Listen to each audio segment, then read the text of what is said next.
Bismillahirrahmanirrahim and Assalamu alaikum. Welcome to another math video from Diamond Tutoring Academy. And in this video, we are going to use full function calculator to find the roots of quadratic equations. So, without wasting a minute, let's begin. तो students, जैसा कि आप जानते हैं, हम quadratic equations के roots निकालें उससे पहले हमें पता होना चाहिए कि क्वाड्रेटिक इक्वेशंस हमारे पास दो तरह की होती हैं. ठीक है, एक केस ये होता है कि हमारे पास जो भी क्वाड्रेटिक इक्वेशन होगी उसके फर्स्ट वेरिएबल फर्स्ट टर्म के साथ कोई कोएफिशिएंट नहीं होगा. ठीक है, इस तरह की इक्वेशंस को हम क्या बोलते हैं? Quadratic equations without coefficient. ठीक है, without coefficient with the first term. और दूसरा केस हमारे पास ये हुआ करता है कि हमारे पास इक्वेशन के फर्स्ट वेरिएबल के साथ कुछ ना कुछ कोएफिशिएंट गिवन होता है. जैसे इस केस में यहाँ पे 17 है. ठीक है, इस तरह की इक्वेशंस को हम बोलते हैं quadratic equations having coefficient with first term. ठीक हो गया.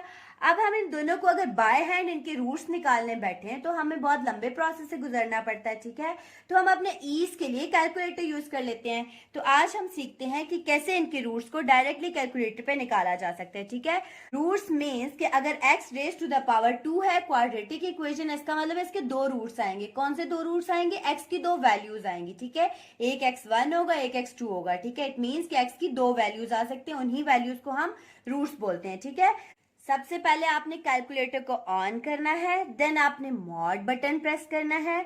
मॉड प्रेस करने के बाद स्क्रीन पे बहुत कुछ डिस्प्ले हो रहा है. ठीक है, जिनमें से आपने फिफ्थ ऑप्शन को देखना है. तो यहाँ पे क्या लिखा हुआ है? EQN इक्वेशन की शॉर्ट फॉर्म है. ठीक है, हमारे पास भी तो ये एक इक्वेशन ही है जिसका हम सोल्यूशन चाह रहे हैं. तो हमने यहाँ पे इस इक्वेशन को एक्सेस करने के लिए 5 प्रेस करना है. 5 प्रेस करने के बाद आप देखिए थर्ड ऑप्शन आ रही है ax² + bx + c = 0. कुछ इसी तरह की फॉर्म आ रही है हमारे पास इक्वेशन की. ठीक है, सो हमने इसी तरह की इक्वेशन सॉल्व करनी है और x की पावर 2 बता रही है कि क्वाड्रेटिक सॉल्व की जा सकती है इससे.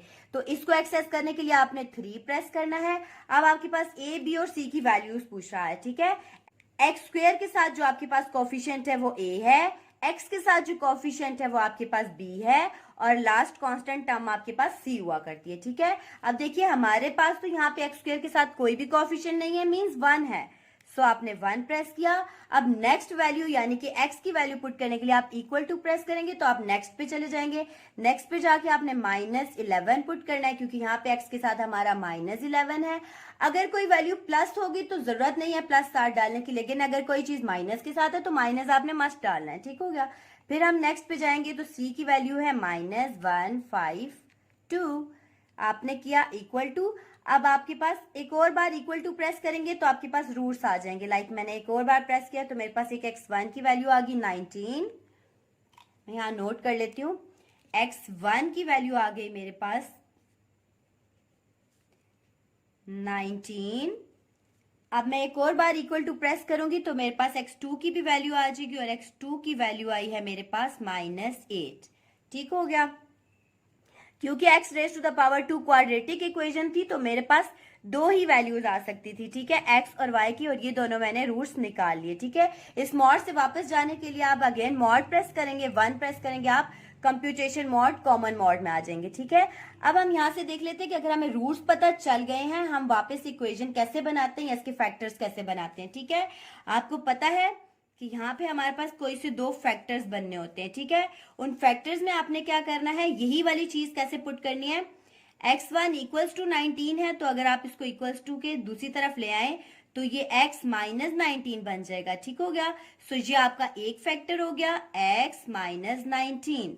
ठीक है, अगर इस 8 को भी आप =2 की दूसरी तरफ ले जाएं तो ये आपके पास x + 8 बन जाएगा =0. ठीक है, सो इसको भी आप यहाँ पे लाके पुट कर दें x + 8 = 0. ठीक है, तो इस तरह से हमारे पास डायरेक्टली ये फैक्टर्स आ सकते हैं. इसी से आप उल्टा भी इक्वेशन को सॉल्व कर सकते हैं. x को x से इन दोनों को आपस में मल्टीप्लाई करें तो इससे ऊपर वाला स्टेप आ जाएगा.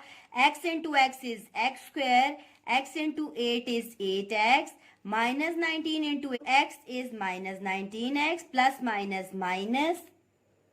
-8 × 19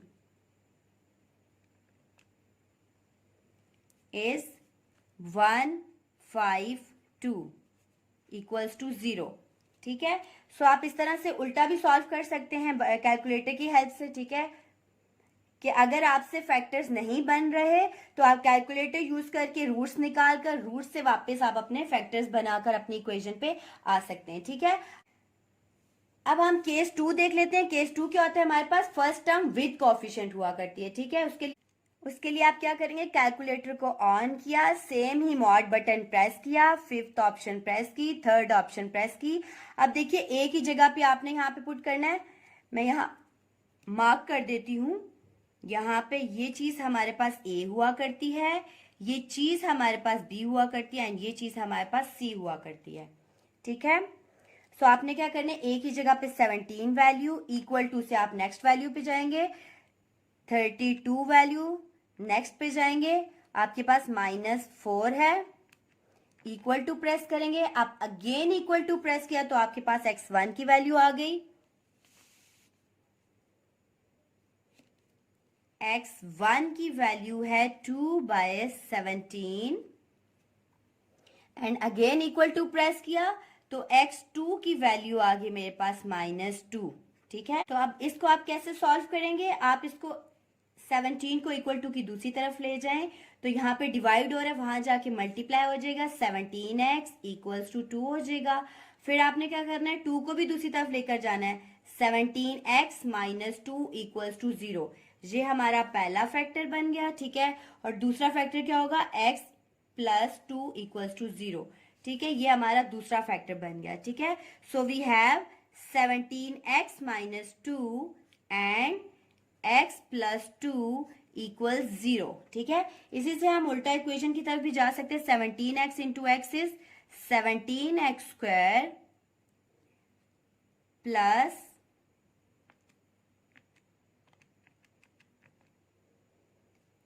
34x minus 2x minus minus plus minus plus minus 2 2s are 4 equals to 0, ठीक है। सो हमारी ये इक्वेशन इस तरह से उल्टी तरीके से भी हमने सॉल्व कर ली, ठीक है। इन शॉर्ट आप कैलकुलेटर से डायरेक्ट रूट्स निकालकर क्वेश्चन को उल्टा सॉल्व करते हुए भी उसकी फैक्टराइजेशन कर सकते हैं, उसकी मिड टर्म ब्रेक कर सकते हैं, ठीक है।